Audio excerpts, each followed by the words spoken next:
profession and that he can no longer be classified as a gunslinger.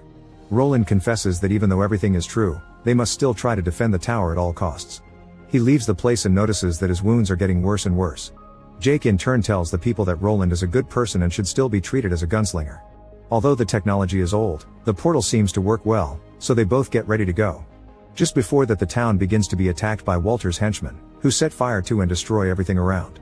Jake helps a girl escape from the henchmen, while Roland defends the rest of the town but has complications from his injuries. Ara rescues him but they lose track of Jake, so Roland takes a slight break in the middle of town, to reflect on his feat. Ara doesn't understand what's going on, but after a few moments Roland shoots into the distance, managing to hit the guy who was kidnapping Jake. Roland tells them not to worry about them, as the longer Jake is there, the more danger they will be in, so the pair pass through the portal to Jake's Earth.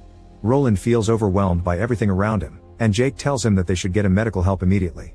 However, things are complicated by Roland's inexperience in the human world, as the doctors tell him that he actually suffers from too many ailments to let him go.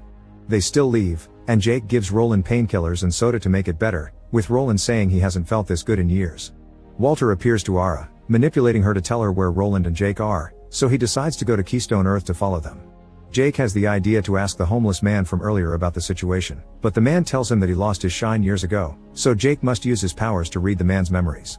They decide to go all the way to Jake's house, but there they find his stepfather unconscious on the floor and a black burnt stain in the boy's room, thinking his mother perished to the man in black. This is for Jake to use his shine so they can track him, so Roland tells him he should close his mind and let the pain flow.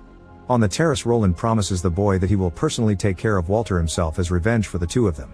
He tells him that he hasn't recited Gunslinger's Creed in years, and teaches it to him as they practice aiming with tin cans. They go to an armory store and get their hands on enough materials, but Walter separates them, leaving Roland trapped in the store with him while Jake flees from his henchmen. Walter insults and annoys Roland by